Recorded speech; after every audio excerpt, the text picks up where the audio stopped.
Após a Revolução Russa de 1917, Lenin coloca em prática sua doutrina de expansão mundial do comunismo e, em 1920, estabelece as condições para a filiação ao Partido Comunista, entre elas a realização de amplas campanhas de agitação e propaganda nas organizações militares, principalmente no Exército.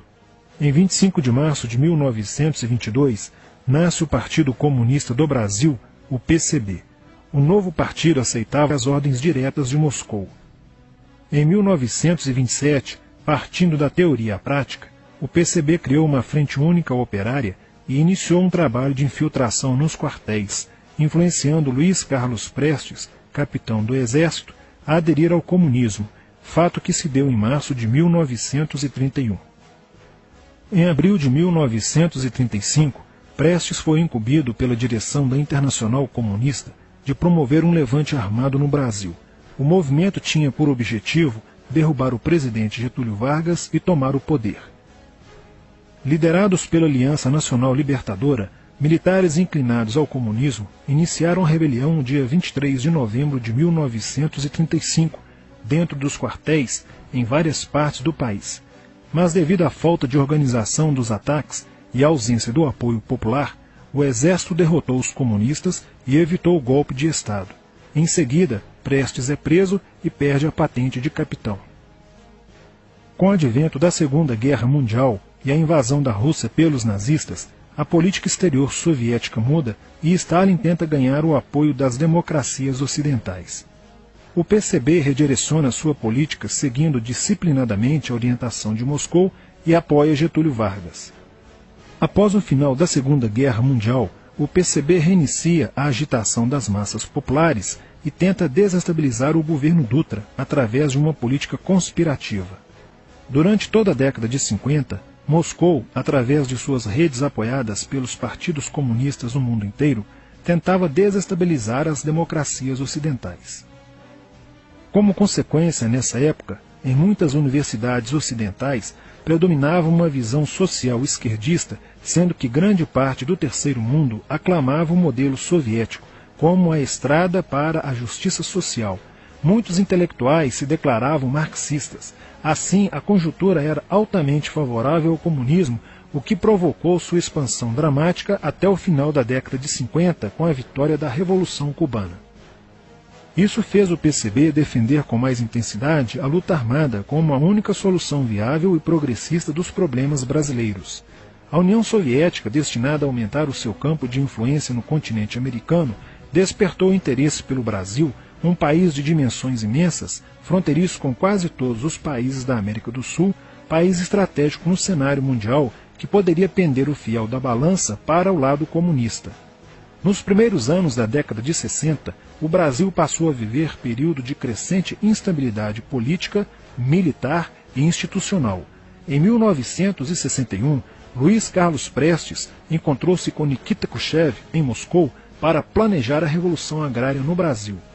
Neste mesmo ano, no governo de Jânio Quadros, o Partido Comunista Brasileiro enviou a Cuba, com o apoio de Fidel Castro, dezenas de brasileiros para o treinamento político-militar, visando a preparação de quadros revolucionários para desencadear ações de guerrilha rural e urbana no Brasil.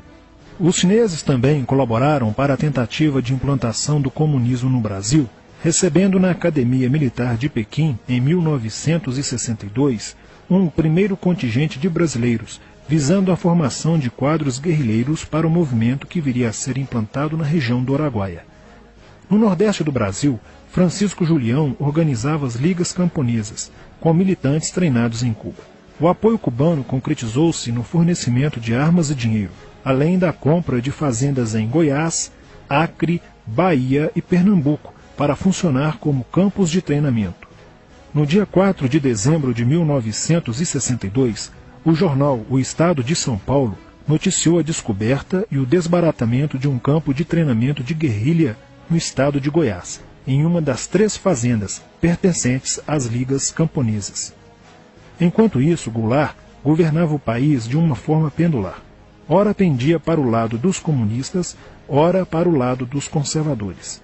Em setembro de 1963, tudo indicava que o país caminhava para uma revolução de esquerda, principalmente com João Goulart apoiando a sindicalização de sargentos, promovendo a quebra da hierarquia e da disciplina nas Forças Armadas. Em 4 de outubro de 1963, Goulart solicita o estado de sítio ao Congresso Nacional, pelo prazo de 30 dias. A manobra foi repelida pelo Congresso e João Goulart passou a conduzir ações no sentido de implementar o projeto golpista que desaguaria em um regime totalitário de esquerda. Insuflado e orientado por seu cunhado Leonel Brizola, pregava a necessidade de reformas de base e a implantação de uma república sindicalista. Controlando o aparelho sindical, o governo promovia o grevismo, a anarquia e o caos. O país passou a viver dias de intranquilidade, estagnação econômica e inflação descontrolada. Em meio à crescente radicalização do ambiente político, Leonel Brizola era a liderança que unificou as esquerdas na frente de mobilização popular, criando o grupo dos 11 companheiros para tomar o poder pela luta armada. Segundo Brizola, o grupo dos 11 seria a vanguarda avançada do movimento revolucionário, a exemplo da Guarda Vermelha da Revolução Socialista de 1917 na União Soviética. Alheio às críticas que lhe endereçavam militares e oposição civil, João Goulart e o PCB mantinham entendimentos constantes. No dia 13 de março de 1964, um comício realizado na Praça Central do Brasil, no Rio de Janeiro, ficou conhecido como a Comissão das Reformas. Mais de 100 mil pessoas participaram, pedindo a legalização do PCB e a entrega de armas ao povo para a luta armada. No palanque estavam João Goulart, Miguel Arraes e Leonel Brizola. No dia 19 de março aconteceu a primeira Marcha da Família com Deus pela Liberdade, que reuniu 800 mil pessoas em oposição ao comício do dia 13, em demonstração do descontentamento de grande parte da população com os rumos que tomava a situação nacional, principalmente devido à impressionante demonstração de força, o tom radical dos discursos de Arraes e Brizola e a profusão de cartazes com a foice e o martelo. Em 20 de março, apoiados por Brizola e pela CGT, a Associação dos Marinheiros e Fuzileiros Navais do Brasil reuniu-se declarando um motim, dando origem a vários outros movimentos rebeldes no interior das Forças Armadas.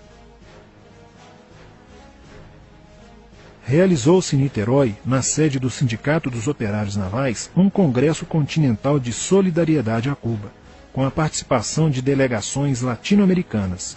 Luiz Carlos Prestes manifestou o desejo de que o Brasil fosse a primeira nação da América do Sul a seguir o exemplo de Cuba, se tornando uma nação comunista.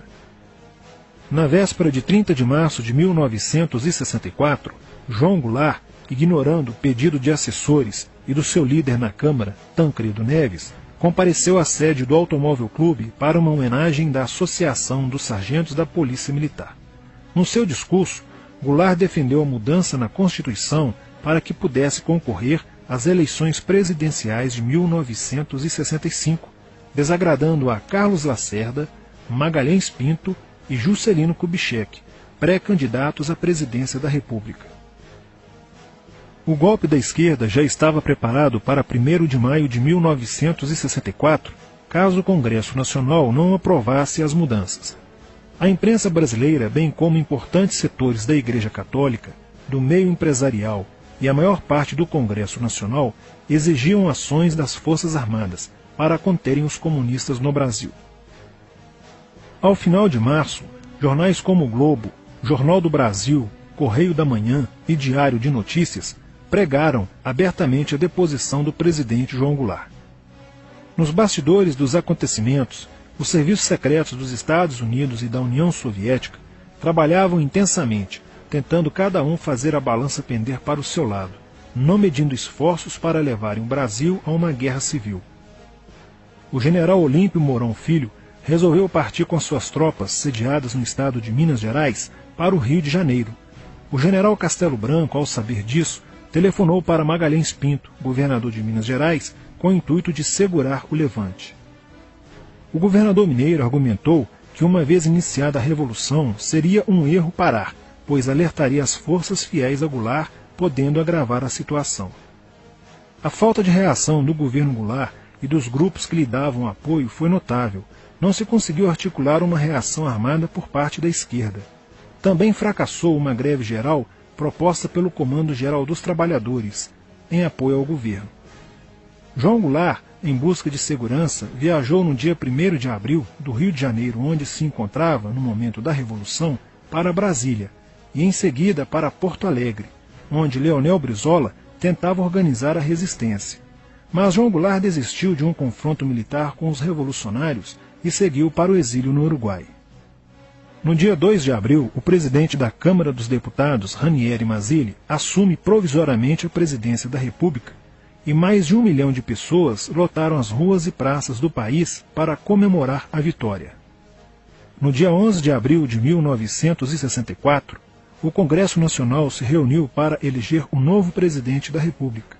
O general Castelo Branco, aclamado por grande parte da sociedade brasileira, apoiado pela imprensa e por importantes setores da Igreja Católica, além de contar com a aprovação de grandes líderes políticos, entre eles Juscelino Kubitschek, precisava de 238 votos para ser eleito em primeiro turno, e acabou recebendo 361 votos. No dia 15 de abril, Castelo Branco assume a presidência da República, consolida a vitória sobre o movimento comunista e renova as esperanças do povo brasileiro de ter um país com dias melhores. Porém, a esquerda derrotada colocaria em cena, nos anos posteriores, Carlos Marighella, ideológico comunista e defensor da luta armada, que submeteria o povo brasileiro às ações mais obscuras da guerrilha, o terrorismo.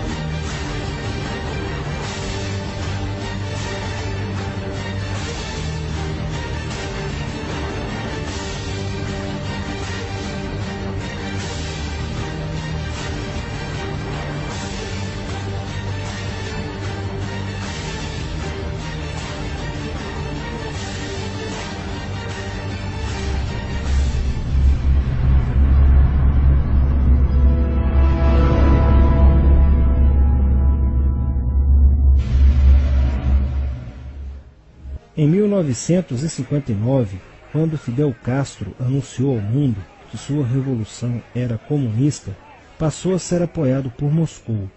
Com isso, a União Soviética iniciou uma campanha para dominar com a ideologia marxista a América Latina, onde os partidos comunistas formariam grupos de guerrilha armada com dinheiro soviético, repassado por Cuba. No Brasil, foram criadas 29 organizações guerrilheiras, onde Fidel Castro vislumbrou expandir sua revolução comunista. Em 1961, o presidente do Brasil, Jânio Quadros, condecorou o guerrilheiro cubano Che Guevara com a Ordem do Cruzeiro do Sul, sem imaginar que 4 meses antes o Partido Comunista Brasileiro acertara com Fidel Castro o envio de jovens brasileiros para o treinamento de guerrilha em Cuba, com a finalidade de preparar quadros revolucionários que desencadeariam a luta armada no Brasil. As ações armadas já existiam antes de 1964 no governo de João Goulart, através das Ligas Camponesas de Francisco Julião e do Grupo dos 11 de Leonel Brizola. Com a chegada ao poder, em 1964, do presidente Castelo Branco, centenas de comunistas e políticos de esquerda refugiaram-se no Uruguai, onde formariam a Frente Popular de Libertação, que a partir de 1965 empreenderia atos de sabotagem urbana e focos de guerrilha rural no Brasil, principalmente na Serra do Caparaó, cujos guerrilheiros, apoiados por Leonel Brizola, foram combatidos e vencidos por tropas da Polícia Militar de Minas Gerais. Em 1966, a esquerda brasileira, decidida a tomar o poder à força e em curto prazo, passou a adotar táticas terroristas como as que foram usadas pelo grupo guerrilheiro Ação Popular, que ao explodir uma bomba no saguão do Aeroporto Internacional de Guararapes, em Recife, matou o jornalista Edson Regis de Carvalho e o almirante Nelson Gomes Fernandes, A influência da Revolução Cubana passou a servir de modelo para muitos revolucionários como Carlos Marighella, do PCB, que em 1967 viajou a Cuba e participou de um evento sobre a propagação da luta armada no território brasileiro. De volta ao Brasil, em setembro de 1967, Marighella criou a Ação Libertadora Nacional, ALN, e começou a recrutar jovens brasileiros entre os estudantes que, depois de preparados ideologicamente, foram enviados a Cuba. Em 1968, com a chegada ao Brasil do primeiro contingente da ALN de guerrilheiros formados em Cuba, entrou em cena Carlos Lamarca, capitão do Exército e militante da Vanguarda Popular Revolucionária, VPR, que se uniu a Marighella e em janeiro de 1969 explodiu 50 quilos de dinamite no QG do 2º Exército, matando na explosão o soldado do Exército Mário Cosel Filho e ferindo 6 militares. E ainda, na cidade de São Paulo, os guerrilheiros avançaram com um veículo roubado e abordaram o capitão Chandler, do Exército dos Estados Unidos, que se encontrava no interior de um automóvel quando saía de sua residência. Chandler foi morto por uma rajada de metralhadora em frente da esposa e do filho de 9 anos. O Comando de Libertação Nacional, Colina, criado em Belo Horizonte no ano de 1968, executou na capital mineira vários assaltos a agências bancárias e atentados à bomba. Os guerrilheiros se reuniam durante as sessões de cinema no Cine Acaiaca, localizado na área central de Belo Horizonte, para planejarem as ações de terror e guerrilha. A situação estava ficando caótica no país.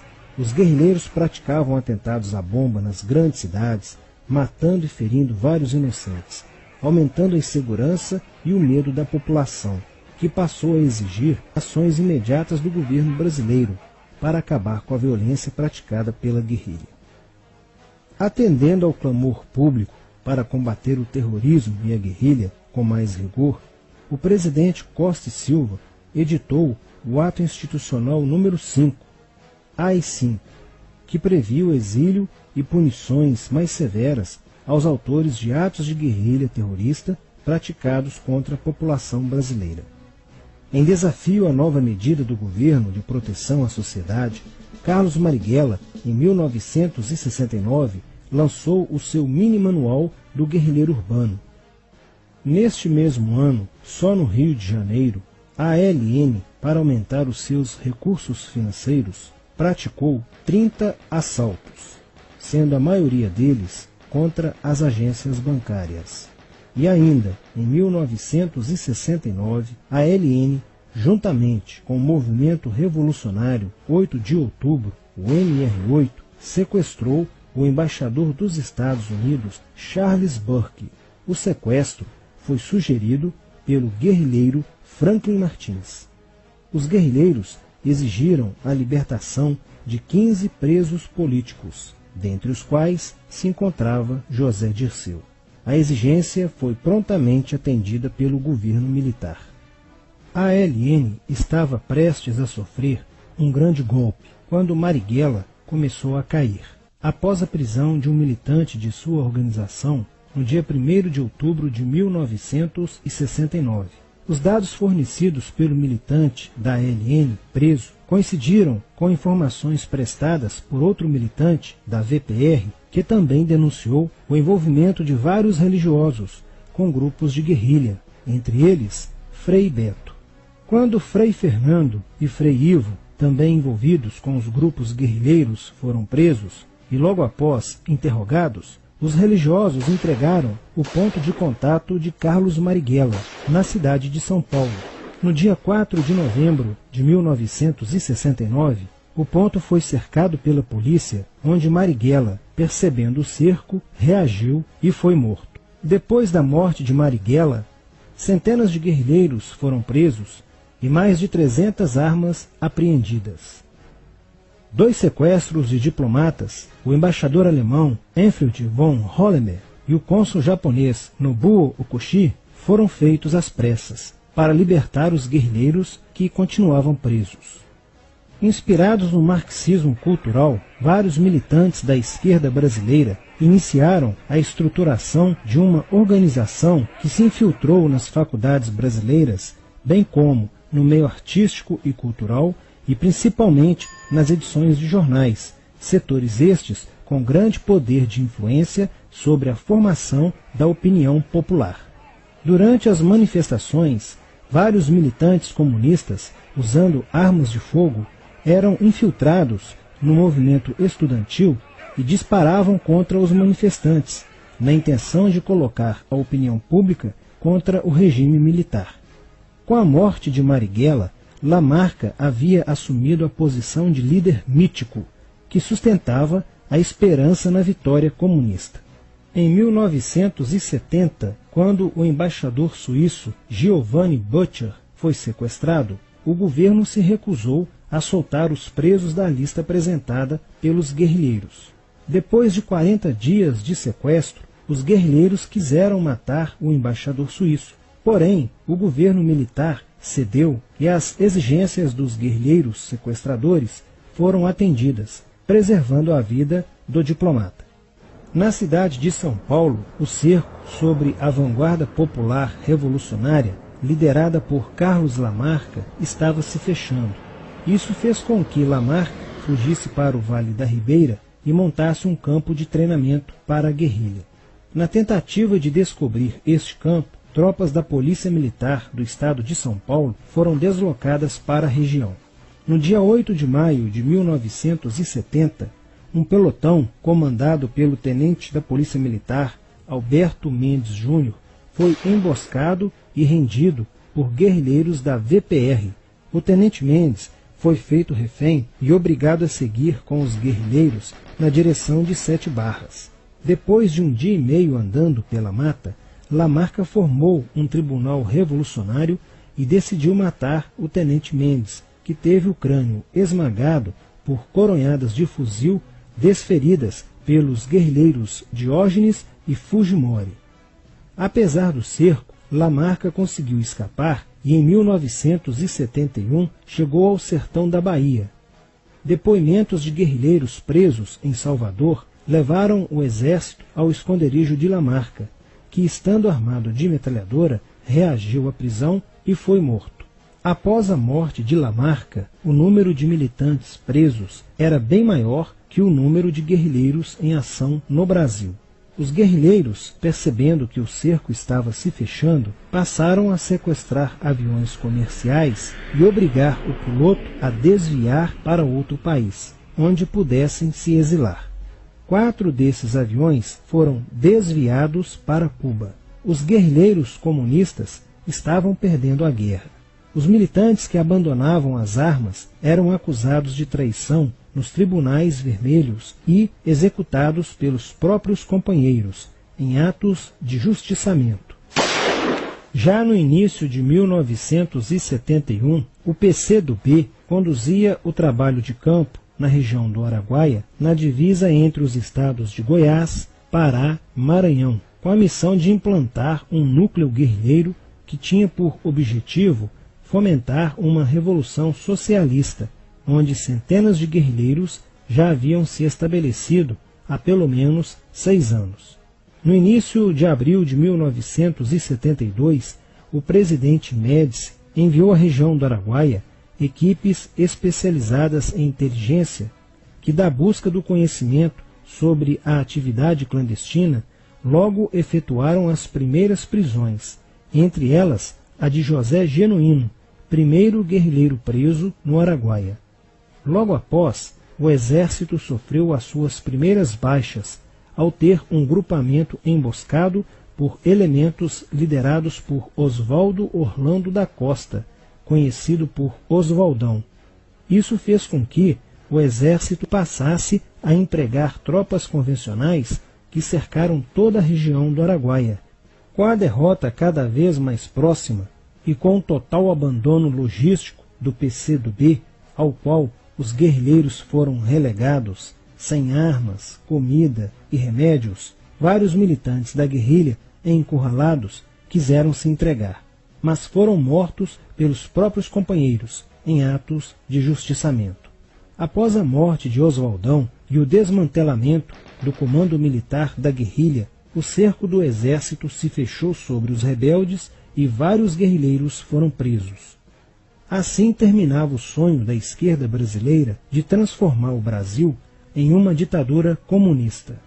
Mas a esquerda brasileira não desistiria de conquistar o poder e retornaria mais tarde com uma tática mais eficiente que a luta armada: o marxismo cultural.